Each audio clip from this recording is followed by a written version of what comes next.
Hi students, welcome to 10th class maths classes. ఈ సెషన్లో మనం పాలినామియల్స్ చాప్టర్ 2 పాలినామియల్స్కు సంబంధించిన ఇంట్రొడక్షన్ చూడబోతున్నాం. 9th class the continuation chapter ఇది పాలినామియల్స్ అనేది. సో అందరికీ తెలిసిందే పాలినామియల్కు ఆల్జీబ్రాయిక్ ఎక్స్ప్రెషన్ గల తేడా. ఒక ఆల్జీబ్రాయిక్ ఎక్స్ప్రెషన్ పాలినామియల్ ఎప్పుడు అనొచ్చు అంటే 2 కండిషన్స్ సాటిస్ఫై అవ్వాలి. వేరియబుల్ పవర్లో ఎక్స్పోనెంట్లో నెగటివ్ ఎక్స్పోనెంట్స్ ఉండకూడదు.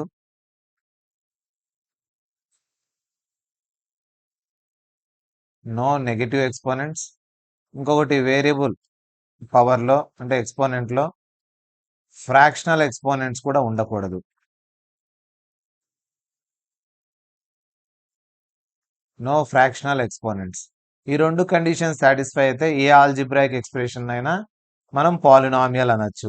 పాలినామియల్ అనాలంటే ఒక ఆల్జిబ్రాయిక్ ఎక్స్ప్రెషన్ను పాలినామియల్ అని పిలవాలంటే ఈ రెండు కండిషన్స్ సాటిస్ఫై అవ్వాలి.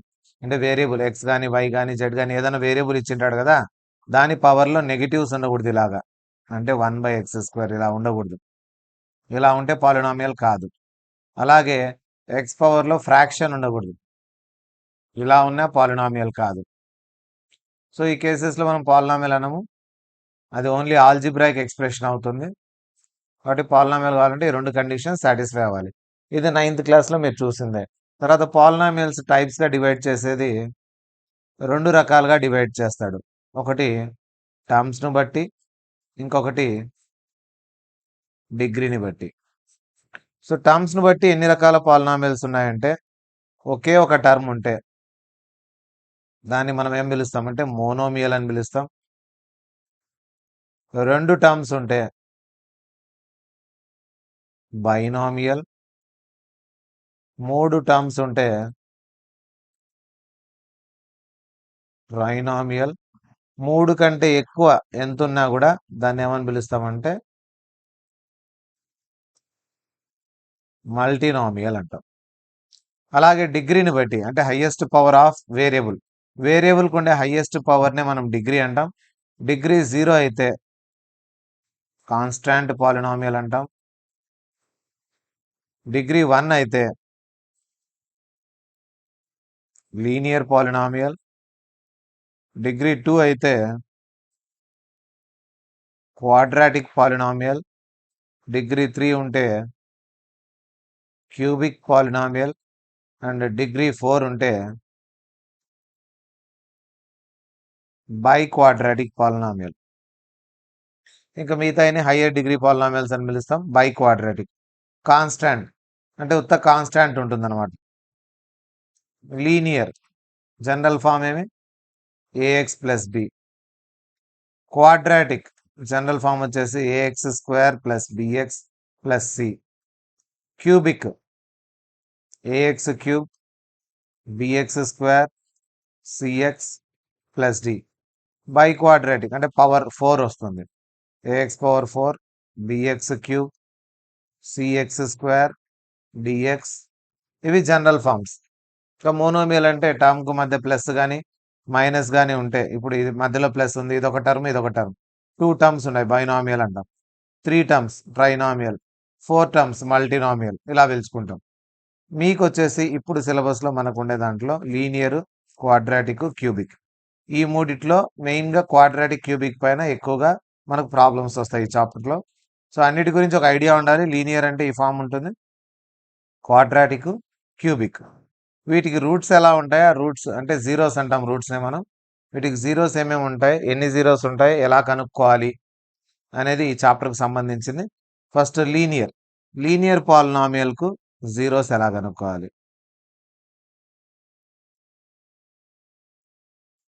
లీనియర్ పాలినామియల్ జీరోస్ అంటే మనం లోయర్ సెక్షన్లో ముందే చూసినాం. మనం దీనికి జీరోస్ కనుక్కోవాలంటే =0 పెట్టేస్తాం, +b - b అవుతుంది, a డివైడెడ్ బై a అవుతుంది. ఇది దీని జీరో. x -b/a. దీన్నే మనం ఏం రాయొచ్చు అంటే -b అంటే కాన్స్టాంట్, b అనేది కాన్స్టాంట్,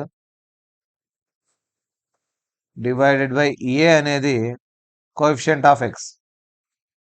కోఎఫిషియంట్ ఆఫ్ ఎక్స్ ఇలా కూడా రాసుకుంటాం. So zero of a linear polynomial ఒకటే జీరో ఉంటుంది, అదేమంటే minus constant term by coefficient of x. అదే క్వాడ్రాటిక్ పాలినామియల్ అనుకోండి,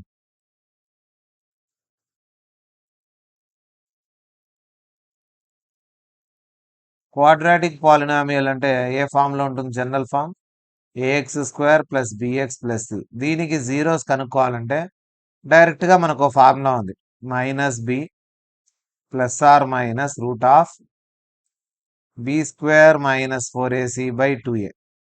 ఇందులో రెండు రూట్స్ వస్తాయి, పవర్ 2 ఉంది కాబట్టి 2 రూట్స్ వస్తాయి. ఒక రూట్ను ఆల్ఫా అనుకుంటాం, ఇంకో రూట్ను బీటా అనుకుంటాం. ఆల్ఫా వచ్చేసి minus b plus or minus ఉంది కదా, ప్లస్ ఒక రూట్ తీసుకుంటున్నాం డివైడెడ్ బై 2a, మైనస్ ఉండేది ఇంకో రూట్ తీసుకుంటాం.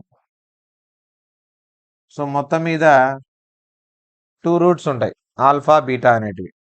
సో దీన్ని కూడా సమ్ ఆఫ్ రూట్స్ చేస్తే ఏమవుతుంది? ఈ రెండు రూట్స్ యాడ్ చేస్తే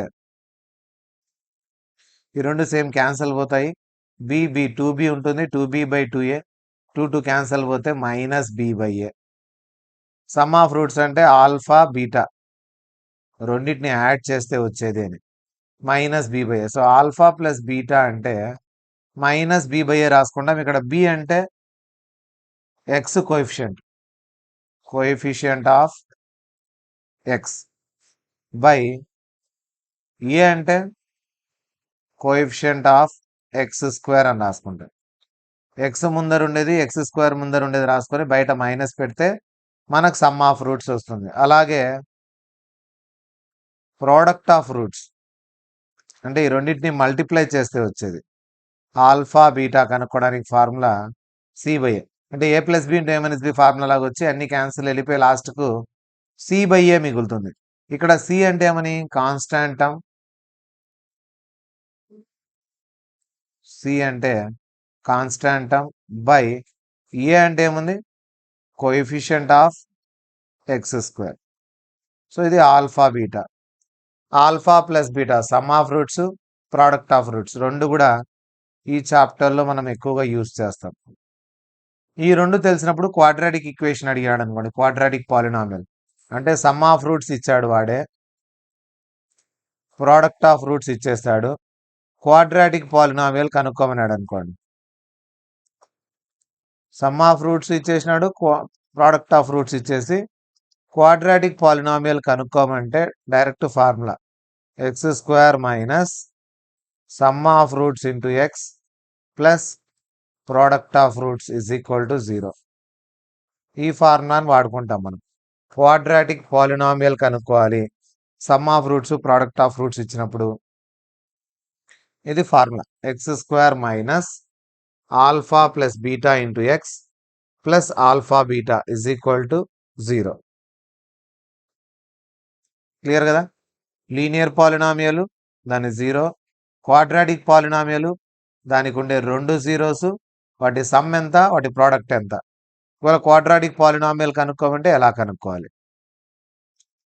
ఇంకా ఫైనల్గా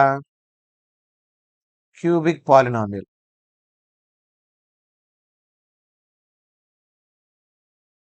cubic polynomial general form a x cube b x square c x plus d. దీనికి జీరోస్ కనుక్కోమంటే ఈజ్ ఈక్వల్ టు 0 తెలియదు కాబట్టి జీరోస్ను మనం ఏమనుకుంటామంటే ఒకటి ఆల్ఫా జీరోస్, ఒకటి బీటా అండ్ థర్డ్ది గామా అనుకున్నాం. ఈ మూడింటిని యాడ్ చేస్తే ఆల్ఫా బీటా గామా యాడ్ చేస్తే వచ్చే ఆన్సర్ వచ్చేసి సేమ్ సమ్ ఆఫ్ రూట్స్ లాగే మైనస్ బి బై ఏ. బీని ఏమంటారు? Coefficient of X square by A వచ్చేసి coefficient of X cube. Next రెండింటిని మల్టిప్లై చేస్తే alpha beta, beta gamma, gamma alpha చేస్తే వచ్చే ఆన్సర్ సి బై ఏ. ఇక్కడ సి అంటే coefficient of X divided by A coefficient of X cube. ఇక లాస్ట్ది product of roots alpha beta gamma. దీనికి formula -d/a. ఇక్కడ d అంటే కాన్స్టాంట్ టర్మ్,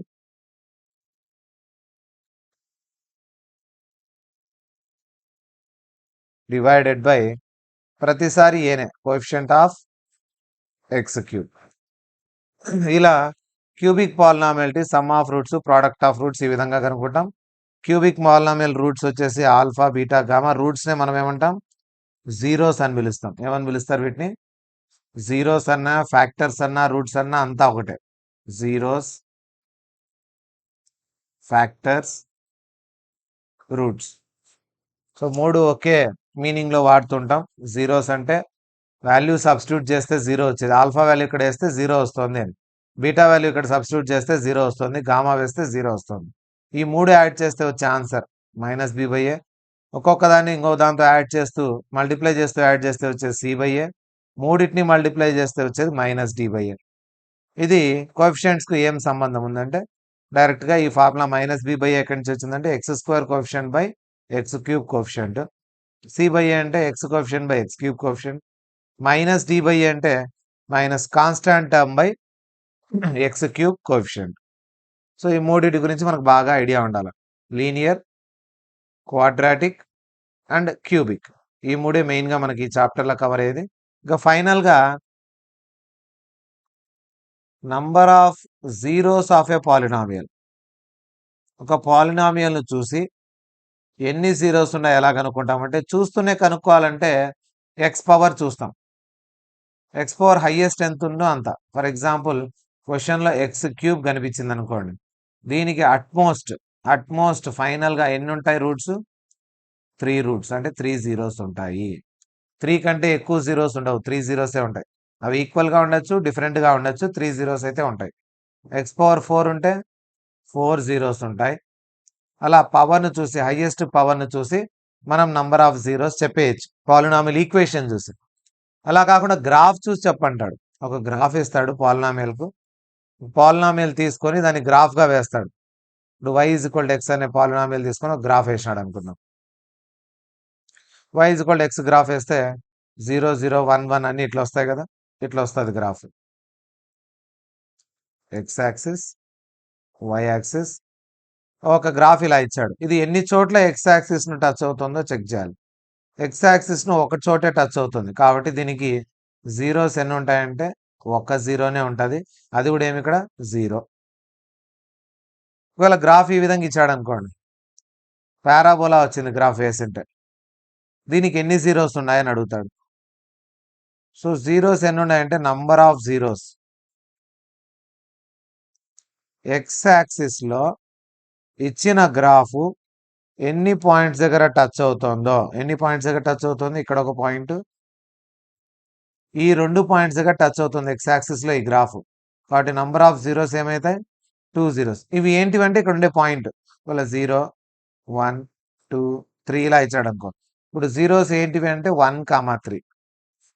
ఈ 2 దీనికి జీరోస్ అవుతాయి. 1 దగ్గర, 3 దగ్గర, 2 దగ్గర టచ్ అయింది కాబట్టి రెండింటి దగ్గర జీరోస్ 1, 3 అవుతాయి.